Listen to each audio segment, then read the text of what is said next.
Okay, so when we discuss about the blockchain security, actually would like to discuss about and then I'll try to discuss about the issue about is it the blockchain is secure or not? Yeah, and the secure it's mean like in the others component or other aspect of the information technology when we have what for example network or maybe we have a storage, we have a server, we have a lot of things in the information technologies that deliver services. I think we agree that all the components have risk, yeah, when they operate and also they serve to the public. So I think even the blockchain is already claimed as one of the secure mechanism, yeah, to securing the transaction, have some advanced algorithm to securing the data or information that distributed to the ledger and so on. So I think, yeah, because this is technology, I think blockchain have also some challenge on the security issue. So for today, we will try to discuss about it, about the blockchain security things, yeah. And then the goals for today, actually, when we discuss this, about we will have some knowledge and also some wide perspective that even we use the blockchains, but we need to consider and also to to prepare that our blockchain architecture and us and maybe the blockchain application that we want to try to build is, is also have some risk here in the security matters. I'm sorry. So I think we need to think about it, and then we need to learn about what the aspect that we need to consider about the blockchain security. So I think when we discuss about it, we agree that blockchain technology is produce a structure of data with inherent security qualities here. So it's mean we already know that by design, blockchains exist and the development in the first place is try to solve this issue actually, especially in the in the information transparencies and then also the how we limit the majority of authority, yeah, to and then we distribute to the a lot of a lot of nodes that involved in the blockchain network, and then give them the capability to see and then to authenticate the transaction that occurs in the blockchain. Yeah, it can be strong, it can be a good approach because a blockchain, we already know that based on the principle of cryptography and then using the decentralization and then also the consensus. So it's mean the information is actually is secure, but the event that trigger and also make the transaction is actually transparent to the all node that include in the network. Yeah. So based on this, actually, with the principle of good cryptography and then decentralization and also consensus, so blockchain make blockchain have a high trust in the transaction processes. Yeah, especially when we learn about the consensus and then we have a smart contract platform. So in this case, we see that the blockchain is already by design is try to be a secure infrastructure. But of course, because the common one is about the information, the flow of information, which is transaction. Even the blockchain is using the distributed ledger technology, and the data is structured into the block, yeah, and then each block contain a transaction or bundle of transaction. It's mean the object of the block and also the object of the bundle transaction is have a challenge on the risk actually. So we can thinking about how if we have some interception when the transaction flows is going on, and then in the middle of transaction the hacker or something try to to split the transaction into into the line. Yeah, so it's mean they can store the transaction, and then of course maybe like the token and etc. will be stealing by the hacker, for example. So it's also on the problem, yeah. And we understand that the blockchain is depend on the network management qualities, which is routing and so on. So how if the hacker or maybe the persons try to reroute the blockchain's network route, and then they can have some advantages on their things, yeah. So it can be happen too. So it's very potential, even maybe to do that one. I think the people need to to consume more effort than common security breach, yeah. So that will be the case, yeah. And of course, actually, each of new block connect to all the block before it in a cryptographic chain in such a way that it's nearly impossible to tamper with. Yeah. So I want to give the address about it's nearly impossible to tamper with. Yeah. Yeah. So maybe our logical thinking is it's mean like very impossible, but unfortunately, it's only nearly. So it's mean if we say the nearly is about 99% is secure, but we have 1% possibility to have the tamper. Yeah, so it's mean uh, for in the security things and also in the for example in the world of the hackers, 1% is mean a lot. Yeah, it will be a lot of challenge in here.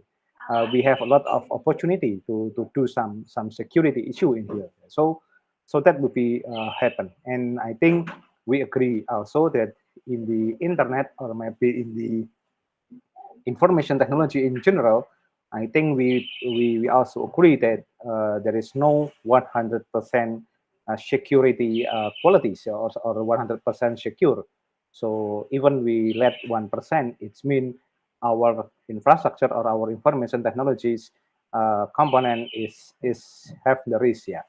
So the next is all transactions within the block are validated and agreed upon by a consensus mechanism, which is we call a smart contract, and ensuring that each transaction is true and correct. So it's mean we have a validation and also verification on the processes. But unfortunately, again, this is only upon the business processes. So if the people do some manipulation on the business process, I think that also one of the security issue on the blockchains. Yeah. So that would be the challenge for us, yeah, actually for discuss about it. So based on this, I think we see that even like the blockchain is very secure. Yeah, we imagine that blockchain is 100% secure. The secure level is because of the I think the hackers or people still on the reason on the trial processes to breach the blockchains. Yeah. So yeah, because the blockchain is itself is maybe like maybe is 5 or 10 years technology. So it's still new, and very limited people that have capability to explore the security issue on it. Yeah. So, but I think it will be a challenge and it will be a potential risk in the current situation and also in the future situation. Yeah. So that would be main focus of the security type. Yeah. So actually, the blockchain itself, yeah, have several mechanisms, yeah, to prepare and then to to face the security issue on the blockchain itself. So that's why we have several type of the security mechanism on the blockchains, yeah, that we call public blockchains, and then we also have the private blockchains, and then we also have the permissionless blockchains, and then we also have the permissioned blockchains. Yeah, each of the type of the security on the blockchain have their own roles. Yeah. So let's say the public blockchain. Yeah, of course, we when we learn about the public blockchain, it's mean our public. Yeah, it's mean the consumption of the blockchain is for public. The public, it's mean have the consequences that anyone can join them and then validate transaction. So it will be fully transparent for all the transaction and also for all the flow that came to the blockchains. There is no even there is authentication. The authentication is only for the node that registered on the public blockchain, but the default is the the network and also the work on the blockchain architecture on the public blockchain are public. Yeah, so it's mean once again anyone can join and then validate the transaction. So all the nodes have same rules. Yeah. And the second is about the private blockchain. Yeah, this is the private blockchain. It's been restricted and usually limited to business network. So it's mean we design that the blockchain infrastructure or architecture is only used for one specific purpose. Yeah, for example, for specific business case. Yeah.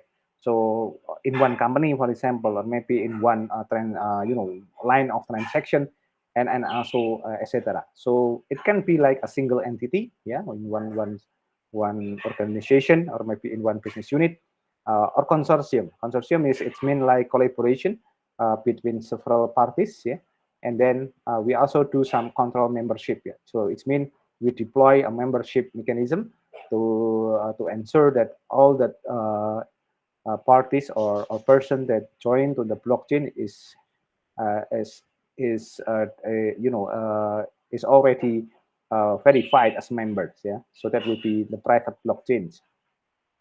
So, but unfortunately, the public blockchain and private blockchain, it's actually is depend on the in the open or private mechanism on to enter the blockchains. Yeah. So, but in the blockchains, the core blockchain architecture itself, I think is still same, yeah, still same. So it is like, and we built some information system or application that we deploy using the user and login base, or maybe we only userless loginless application. Yeah, so it just like the matters. Yeah, so it's mean the key to verify it is the user or people will use the blockchain is one of the authorized or not, yeah, something like that. But in the private blockchain, yes, we also consider about to identify which came from of the net the connect the transaction. If the node or the place that is used for a transaction is not registered and then not known, yeah, it's mean it can be accepted by as a node that do some transaction. So that would be the problem. Yeah. So that's why we also do some have the blockchain have a permissionless blockchain. It's mean like have no restriction on processor. So it's mean it is like the limitation is upon the processing unit on the blockchain process. Yeah. So it's mean if we do some permissionless, it's mean there is no restriction, there is no limitation to do the process. So it's mean if we connect it to the blockchain architecture, it's mean we can process and execute all the transaction based on the application or smart contract that we already developed. Yeah, so that will be the main concern about the permissionless blockchains. And then we also have the permission blockchains. Yeah, this is limited to select set of user.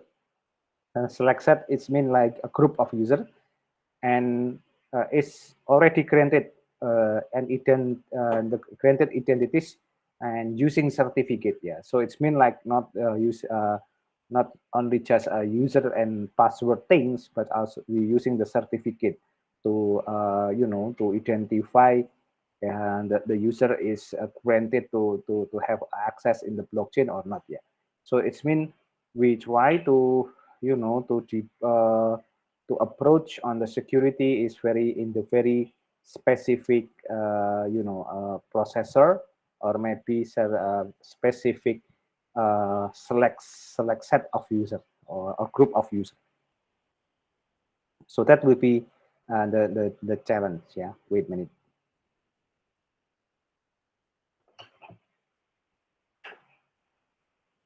Okay, so the public blockchain, yeah, when we discuss about the type of the security in the blockchain, in the public blockchain network typically allow anyone to join and for participant to remain anonymous. Yeah, so it's mean we consider about keep the user is still on the anonymous mode. Yeah, so there is no information about the username, for example, of the who is the user.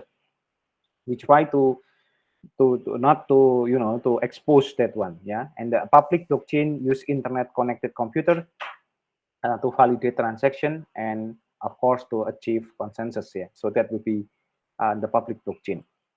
So it's mean if we have internet connection and we connected to the network, I think all the feature or process in the blockchain we can execute and then we can run, yeah, as far as possible. And then the private blockchain use identity to confirm membership, yeah. So it's mean like we have the membership mechanism, have the privilege, yeah, using like some privilege or user access management, and typically only permit known organization to join, yeah. So it's mean we try to limit do some limitation uh, for the for the organization that we can join on the blockchain network, yeah. And in the private and permission network can be tightly controlled and preferable for compliance and regulatory reason. Yeah, so we do the private and permission network is actually sometimes is deploy or implement some based on the regulatory rules. Yeah, and however, public and permissionless network can achieve greater decentralization and distribution. Yeah, because yeah, the it's public, so it can be anywhere, can be from anywhere, and then the permissionless is mean we doesn't need to using some specific authentication to process the blockchain process. Yeah, so that would be also the description about the security type. And so even the blockchain is already have this four type of the security, but we still have some, some risk potential on the security, yeah, especially two type of the issue. The first is cyber attacks, yeah, and then the second is fraud, yeah. So I think these two kind of security issue is always will be there, yeah. Even we using the blockchain or maybe we using another type of technology. So yeah, this is the consequences, I think. While a blockchain technology produce a tamper-proof ledger of transaction, blockchain network are not immune to cyber attack and fraud. Yeah. So in the weakness, or maybe we can analyze that the the weakness point is not in the blockchain itself, yeah, but the technology that deliver the blockchain, which is the network. Yeah.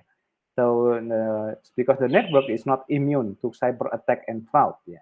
So maybe we can do some very advanced algorithm or maybe mechanism to secure and cryptographic things. Yeah. But unfortunately, when we run it into the network, so and then the network is still in the common or in general form, I think that would be the point of the weakness here. So those will ill intent can manipulate known vulnerabilities in blockchain infrastructure and have succeeded in various hacks and fraud over the years. Yeah. So I think we are now today we also see that we can found the report about the blockchain breach and then upon the blockchain fraud, yeah, that already happened. Yeah. So based on this, I think we know that we have this issue. So that's why we need to consider about it. And then after we know about the how it can be happen, so I think we can prepare about and then prepare several scenarios, yeah, to to prepare and then to you know to make some approach, yeah, in the beginning. So if it will be happen, but it's not will be like the exploit and the vulnerabilities. Yeah. So several type of the cyber attack and fraud that we can find in the blockchain is the first is the phishing attack. Yeah. So I think you already know about it. Yeah, this is the phishing is a scamming attempt to attain a user credential. Yeah, so this is like in the cybersecurity, actually we call social engineering attacks. Yeah. So we try to manipulate the user to do some mistake, and then we use the mistake to exploit the resource that they have. Yeah. So in here, the fraudster will send wallet key owner's email to the owners of emails and designed to look as though they are coming from a legitimate source. Yeah. So they make maybe you will have an email, and then the email will be like and the look like it's in the legitimate sources, and then they will try to give some information that you need to send your wallet key, and then they will try to give to store your blockchain. Yeah. So I think that will be also. So maybe if you have time, please check your spam on your email, and then you will see maybe you will have the email that try to warning you that your computer is already breached. They have uh, he or she will say that he already have your all of data, and your all of data will be distributed on the internet if you not to send the Bitcoin in several amount of Bitcoin to them. Yeah, and then and etc. So I think that also one of the general phishing mechanism that they use. Yeah. And the email asks user for their credential using fake hyperlink. Yeah, sometimes they also use this one. Having access to user credential and other sensitive information, and can result in losses from the user and the blockchain network. Yeah, so it's mean if we not very carefully about it, it will be very dangerous because all the information of our blockchain network that we already registered will be used by them, yeah, to exploit all of the things. Yeah. So I think that will be very important to have this issue. Yeah, this is the phishing attacks. I think you familiar with this with this screen capture. Yeah, so it means you need to validate your transaction, but unfortunately you need to type your token and so on. So that based on that they can steal your token and so on. And yeah, the mechanism of it actually, the victim will be request a fake domain.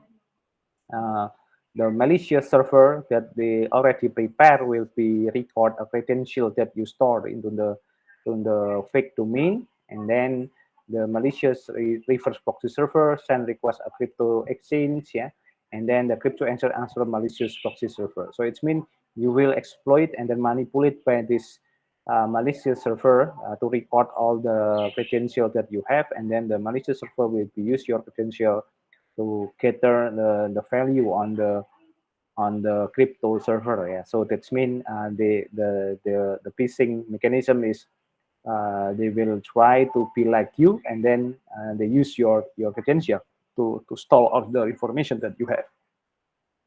So that will be the challenge. Yeah. And the second problem is routing attacks. Yeah. So the routing attacks is actually we can found in the network. Yeah, actually in the network management actually.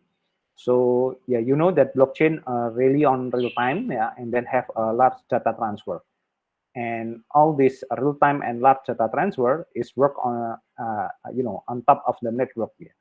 So hacker can intercept data as it's transferring to internet service provider. Yeah, so that will be like interception, yeah, between your node into the internet provider.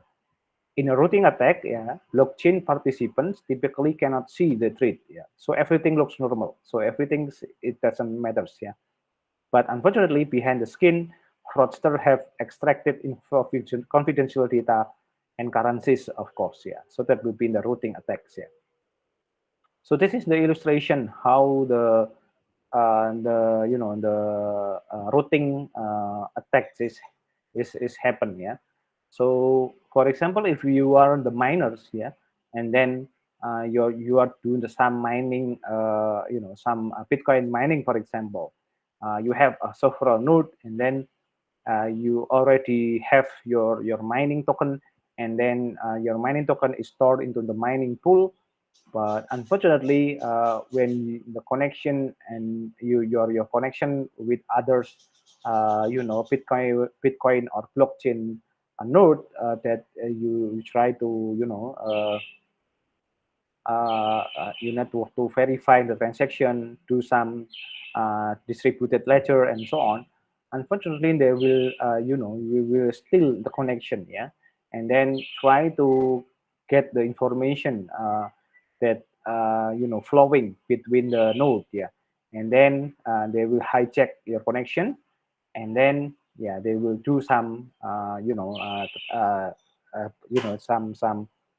blockchain processes like yours, even in the backdoor. Yeah, so that would be the problems. Yeah, so but unfortunately, the Bitcoin or the blockchain network in here is actually is still in the normal process. Yeah, it's look like there is no something happen. Yeah, but unfortunately, in the backdoor, in the background, the fraudster will be steal your connection, and then use the connection by hijack. Yeah, and then they will hijack your network, especially in the your blockchain network, and then they will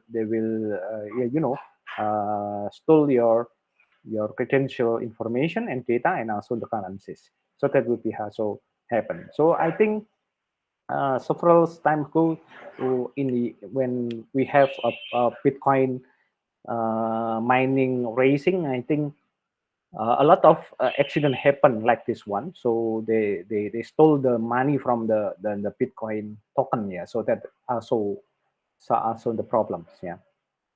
So in the routing attack, actually we have three type of the routing attack. Yeah, and the first is visible partition. Yeah, visible partition is actually it's more simple because they try to hijack the connection between the node.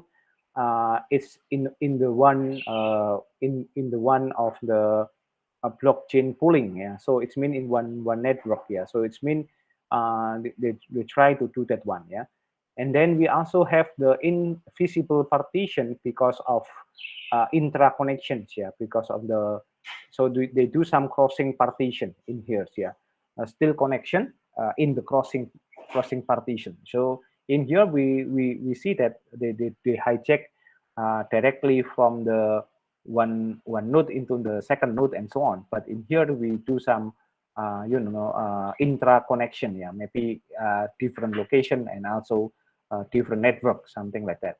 And also they do some invisible partition because of intra-pool connection. Yeah, so it's also the same things. Yeah, so that will be the how the routing attack happen.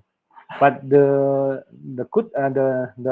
important things to see in the routing attacks actually the for example, in the visible partition, they try to hijack not only just in the middle of the connection, but they try to enter into the node. Yeah, every node that involved in the blockchain. Yeah, but in here they use one of the node that have some weakness, and then they use that node for a central point to hijack the transaction.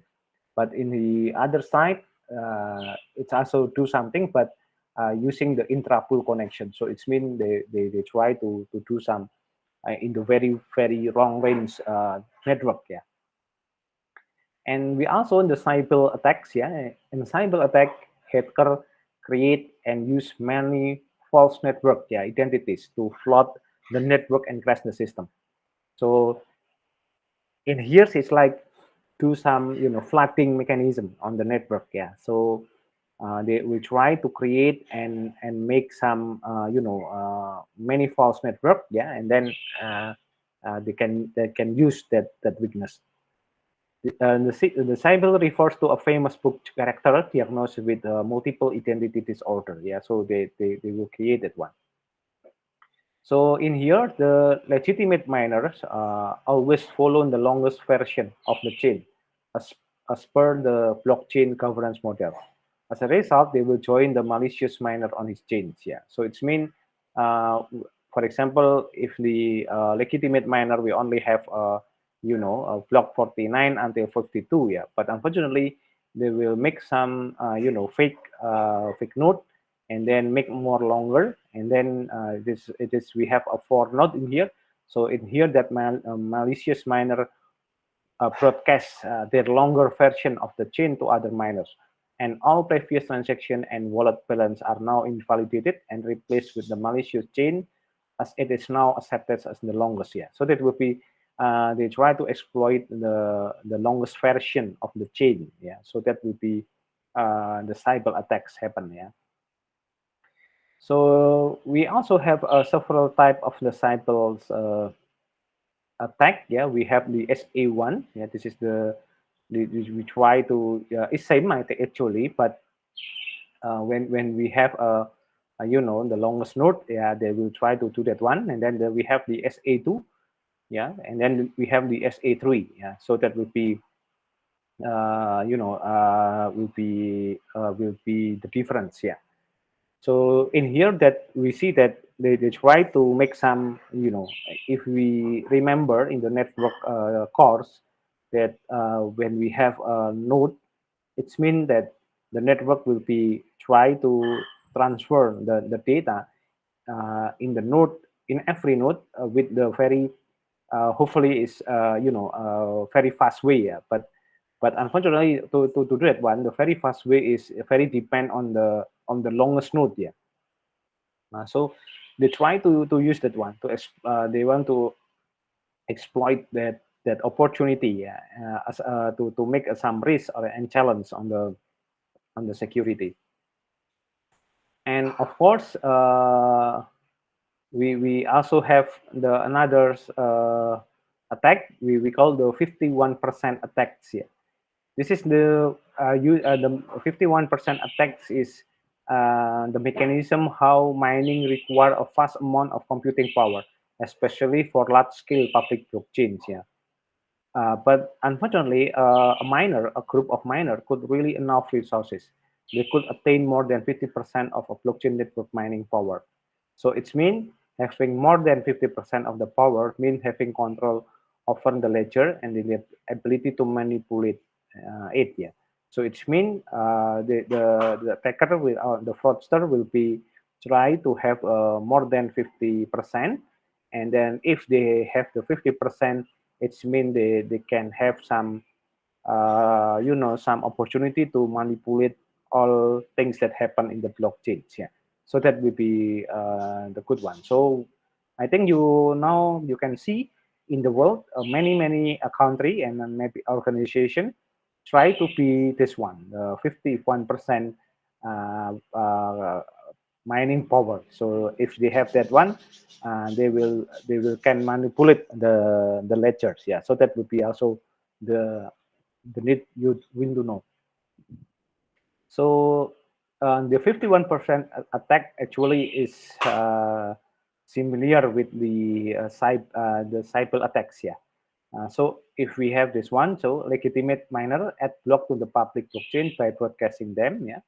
And malicious miner add block to his private blockchain, but it's not broadcasting to the public blockchains. Yeah. So you can see it's not like transparency. Yeah. He will try to make the block that they have is not in the public. Yeah. But try to keep it. Yeah. And we also have this one. Yeah. You're using the 51 attack, but using the double span. So they will have some some mechanism how they become become dominant change. Yeah, by broadcasting longer version of blockchain to the network. So it's mean like we fight with claim. Yeah, so it's mean I will claim that my chain is more longer than other chain. So the other node will be follow me. Yeah. So that will be how the 51 attack is work. Yeah. So in here that we can see that if it happen, the problem is the original and the trust blockchain is only have less than 50% has power, but the malicious blockchain will have more than 50%. It means the malicious blockchain will be have some some major rules on this network. Yeah, so that will be also what happened next if we not have considered about these problems. Yeah. So to address and to face this issue, actually the blockchain need to have some security mechanism too. Yeah, to strengthening the architecture. So that's why when building an enterprise blockchain application, it's important to consider security at all layers. Yeah, so of the technology stack. The platform that we use, for example, we decide using the Ethereum or something. So I think we need to consider about it and how to manage governance and permission from the network. Yeah, so it's mean I think we agree that the part the very important point is the network. Yeah, so we need to consider about it. A comprehensive security strategy for an enterprise blockchain solution include using traditional security control and technology unique control is very the best way, I think. Yeah, so I think we need to go to the basic that security control and then the unique technique. It will be the best way to manage the security issue.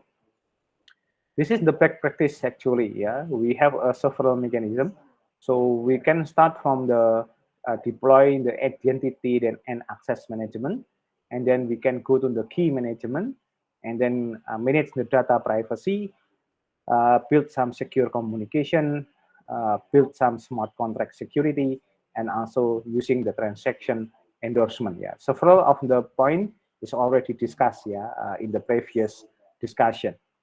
But when we see the the identity and access management, I think we need to consider that we need to set, for example, we let a third party to give some some verification about the user. Yeah, so for the mechanism is like the user present a set of attribute to a third party, and the third party will have responsibility to verify the attribute and attach its attestation to the attribute and becoming identity provider for the user, and the user then use the credential from the identity provider in transaction. Yeah, so in the transaction of blockchain, of course.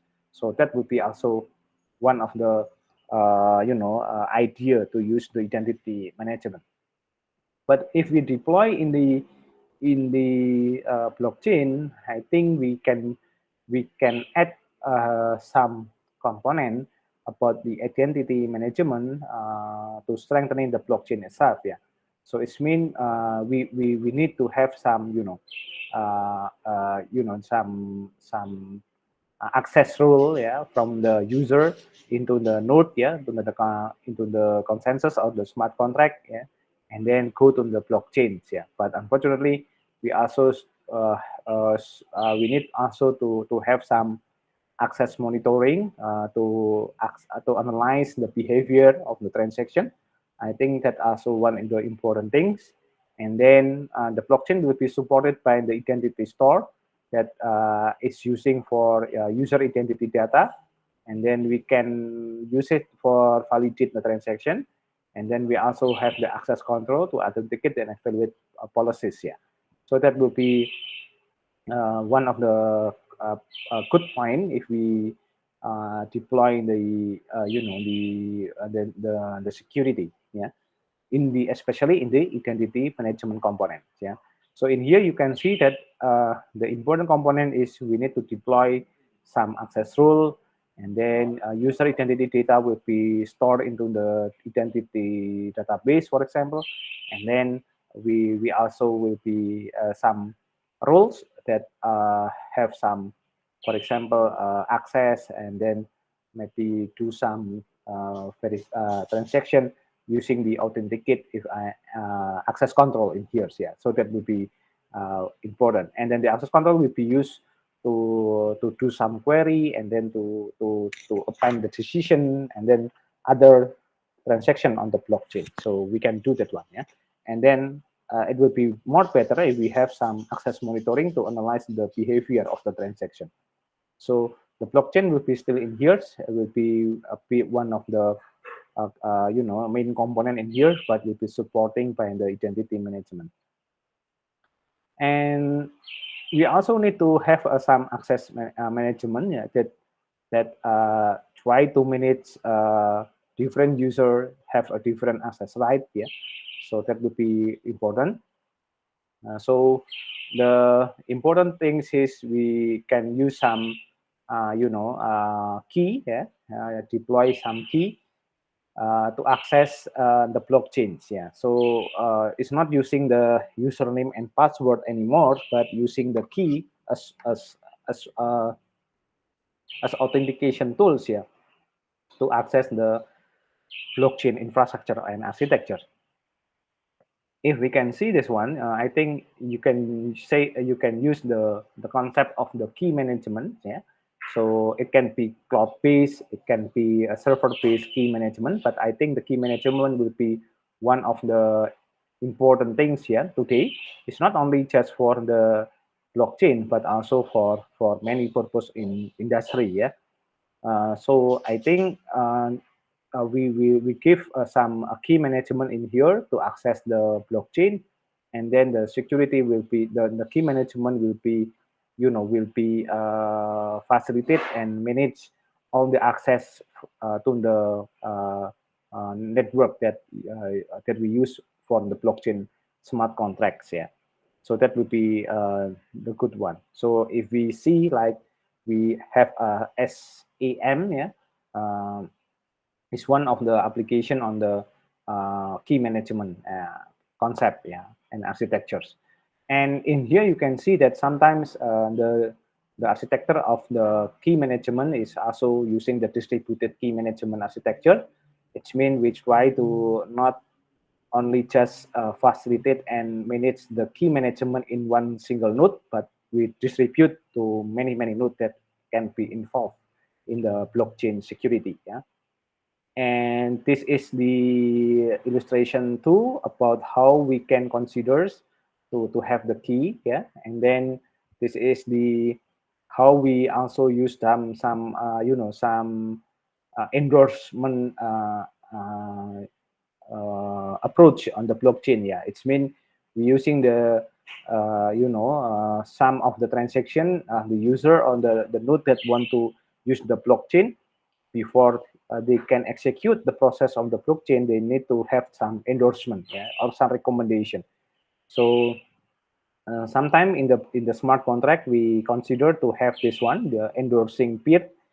This is like some of the function to make sure and then to ensure actually is it the transaction is used by the and support by the user that already have the some of the endorsement. So that would be very important. The endorsement is very, it can be very strategic because it can be help the authentication of the user that use the blockchains. Yeah, so based on this endorsing peer, it will be used for for validate the transaction. So that would be also the good one. Yeah, so that would be the security mechanism, how the blockchain is work. Yeah, so the conclusion about this discussion actually is when we see this one, actually, um, if we want to deploy in the in the security of the blockchain, we need to consider upon the behavior of the attacks first, and then we deploy some strategy that related with the issue. Yeah, so I think the sixth point about how we can deploy some strategies for blockchain security from the identity access management, develop a key management, even using the centralized or distributed key management, develop the data privacy, and then secure communication, and of course build some application on the smart contract. It should be a secure smart contract, and then we can add some transaction endorsement. Based on this, I think we can some do some limitation on the increasing issue on the security. Yeah, so that would be the concept of the blockchain security. Hopefully, it's useful for you. Yeah, and then you can learn from the from the many use case or issue that show in the internet. Yeah, I think. Okay, anyone